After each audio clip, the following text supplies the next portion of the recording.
अस्सलाम वालेकुम। मैं कौन मंजूर कनाडा से। देखिए, आज जो मैं आपसे बात करना चाह रहा हूँ वो है इमिग्रेशन लॉज में काफ़ी चेंजेस आई हैं और वो सुना यही है कि मई से वो सारा कुछ इम्प्लीमेंट होने जा रहा है। जो इमिग्रेशन मिनिस्टर है उन्होंने जनवरी में काफ़ी अनाउंसमेंट की थी। उस हवाले से मेरे पास कुछ दोस्तों के भी फ़ोन आए थे, तो मेरे पास जो इन्फॉर्मेशन है मैंने सोचा आपसे शेयर करूँ।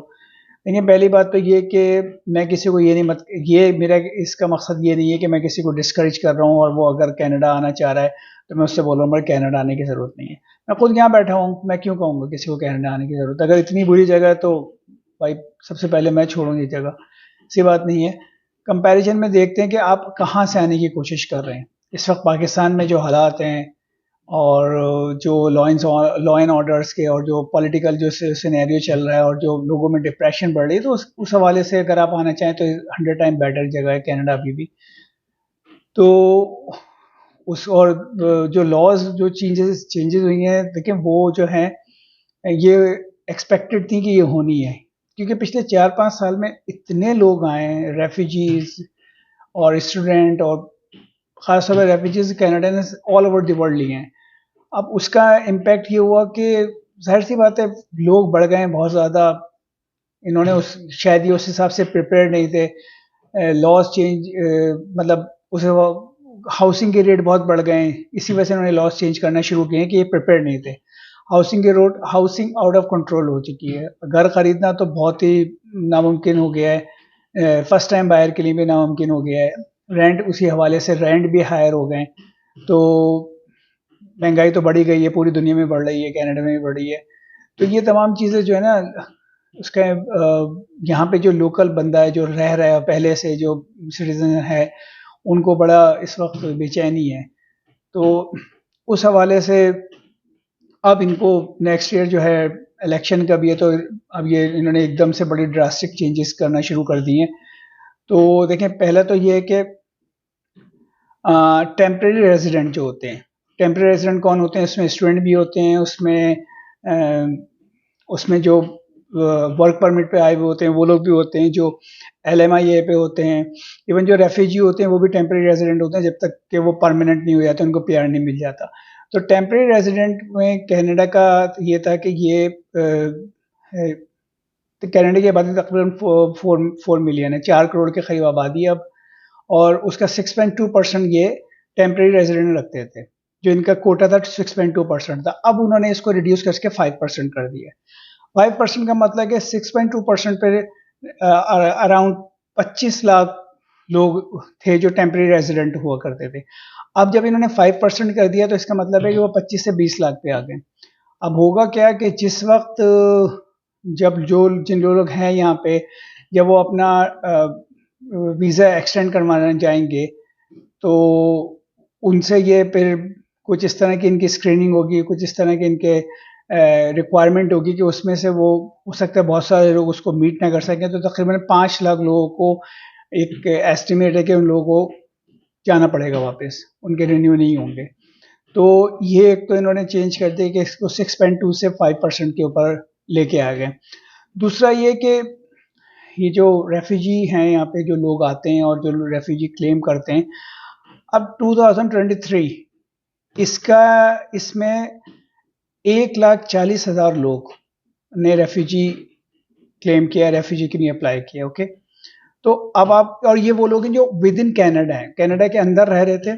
और इसमें इवन आप 1400 स्टूडेंट जो ब्रैम्पटन के 2 कॉलेजेस में से 1400 स्टूडेंट ने रेफ्यूजी के लिए अप्लाई किया। तो अब आप अंदाज़ा लगाएं कि ये पहले ये चीज़ें बहुत आराम से हो जाया करती थी। पहले मैं खुद अपने दोस्तों से बोलता था पिछले 2-3 साल पहले कि भाई किसी तरह विजिट वीज़ा लेके आ जाओ यहाँ पे, तो यहाँ पे रुकने के बहुत चांसेस है, बड़े बहुत ज़्यादा आराम से आप चीज़ें हो सकती हैं।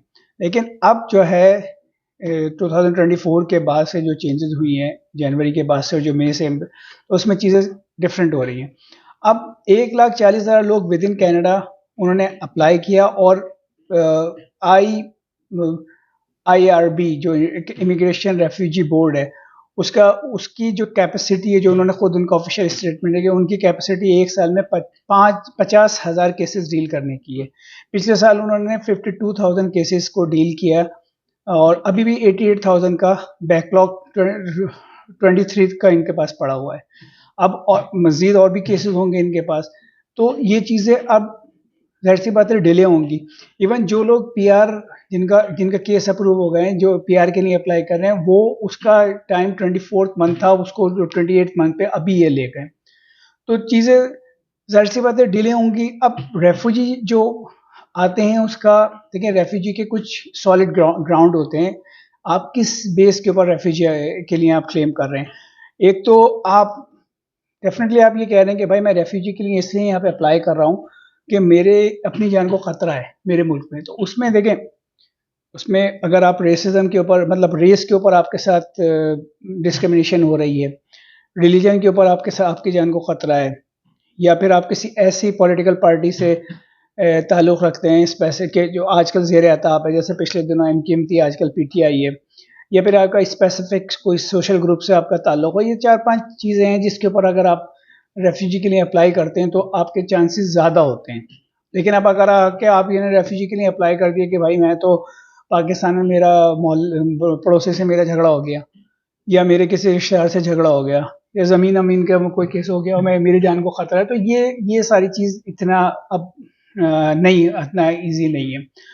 दूसरा ये कि जब वो रेफ्यूजी के लिए आप जब अप्लाई करते थे, फर्स्ट हियरिंग में आपका केस एक्सेप्ट हो गया कि ठीक है हम एज अ रेफ्यूजी के लिए आपको केस सुनेंगे, तो आपको एक आपके बेनिफिट स्टार्ट हो जाते थे, आपको वर्क परमिट मिल जाता था, आपके बच्चे हैं तो आपको आपके एजुकेशन, हेल्थ सर्विसेज वगैरह आपको मिल जाया करती थी। और अगर 5-6 महीने बाद आपका केस रिफ्यूज हो गया तो वो आपकी फाइल पे इनवैलिड लिख देते थे। इनवैलिड का मतलब है कि आपकी दूसरी तमाम चीज़ें चल रही हैं, अब आप उसको लिंगर ऑन कर रहे हैं, उसको डिनायल मोड में जा रहे हैं, और जो भी है वो लोग 6, 7, 8, 10 साल खींच लिया करते थे। अब वो क्या कर रहे हैं कि अब ये होगा कि अगर आपका केस 6 महीने 8 महीने बाद रिफ्यूज हो जाता है तो वो उस पर कैंसिल लिख देंगे। जो मेरी इन्फॉर्मेशन है, कैंसिल लिख देंगे। कैंसिल का मतलब है कि आपके से काफ़ी चीज़ें, ये जो तमाम चीज़ें ये रिवोक हो जाएंगी, और इसका मतलब है कि आपको इमीडिएटली फ़ौरन ही किसी कंसल्टेंट या इमिग्रेशन लॉयर के पास जाना पड़ेगा, जो आपका फ़ौरन ही अपील में जाए और इस तरह की चीज़ें करे। तो ये भी एक तरह से उसी की तरफ स्टेप है कि चीज़ें सख्त हो रही हैं। और स्टूडेंट के लिए उन्होंने चीज़ें सख्त कर दी हैं, जैसे जो LMIA पे आते थे उसके लिए उन्होंने कर दिया, उसको पहले 1 साल का टाइम होता था, अब उसका 6 महीने का टाइम कर दिया है। स्टूडेंट जो पहले अपने जब एडमिशन के लिए अपनी सेमेस्टर की फ़ीस के अलावा उसको तकरीबन $10,000 के एक अमाउंट यहाँ बैंक में जमा करवाना होता था, मतलब वो उसी को बाद में थोड़ा-थोड़ा करके वापस मिलता था।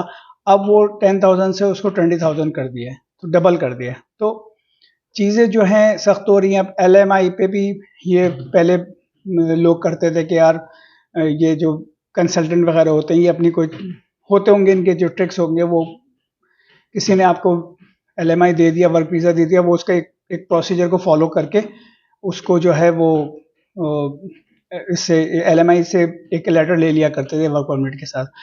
अब क्या है कि अब बहुत ज़्यादा स्क्रूटनी होगी लॉयर के, वो एम्प्लॉयर की भी। और दूसरी बात है कि भाई अगर आप किसी को बाहर से बुला रहे हैं तो आपने पहले कनाडा में उसका अनाउंसमेंट की, जॉब इनका एक ऑफिशियल वेबसाइट है, उसके ऊपर आपने चलाना है। फिर आपने नॉर्थ अमेरिका में ढूंढना है, अगर कनाडा में नहीं मिल रहा फिर जाके आप बोलेंगे कि यार ये बंदा ठीक है, मुझे पाकिस्तान से चाहिए, मुझे यहाँ से नहीं मिल रहा।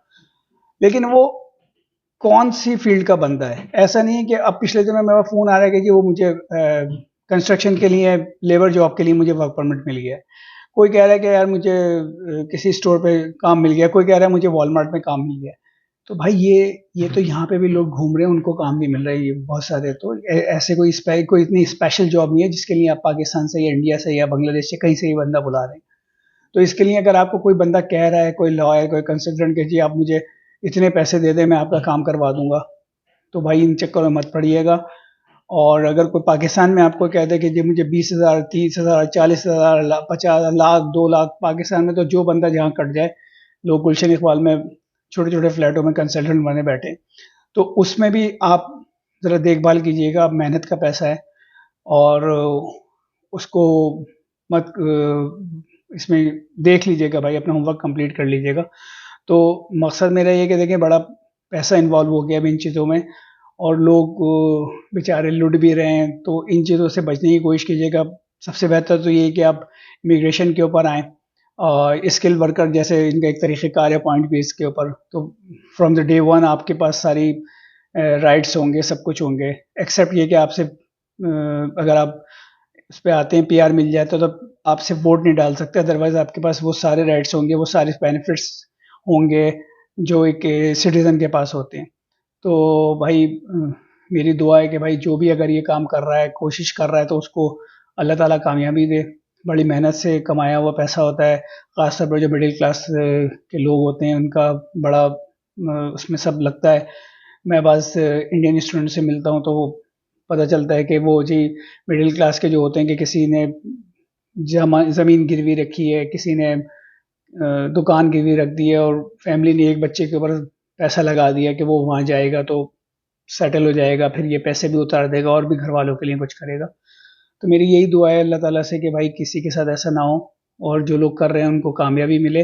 लेकिन बहरहाल फ्रॉड से बचिएगा और यहाँ पे आने के बाद भी अगर आप पहुँच जाते हैं तो चीज़ें वो अब इतने आराम से नहीं होंगी।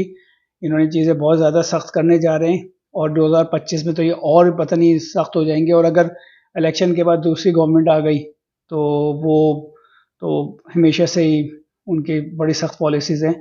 तो इसलिए भाई अपना ज़रा देखभाल के करें काम और अपना पैसे को इस तरह से ज़ाया मत कीजिएगा। बाकी है कि अल्लाह ताला से दुआ है कि भाई आप लोग के जो भी आप लोग के प्लान है अल्लाह ताला उसमें कामयाबी अता फरमाए और अपना ख्याल रखिएगा। इंशाअल्लाह ताला फिर मुलाकात होती है अगली किसी वीडियो में और मज़ीद कोई इन्फॉर्मेशन होगी तो ज़रूर आपके साथ शेयर करूँगा। अल्लाह हाफ़िज़, अपना ख्याल रखिएगा।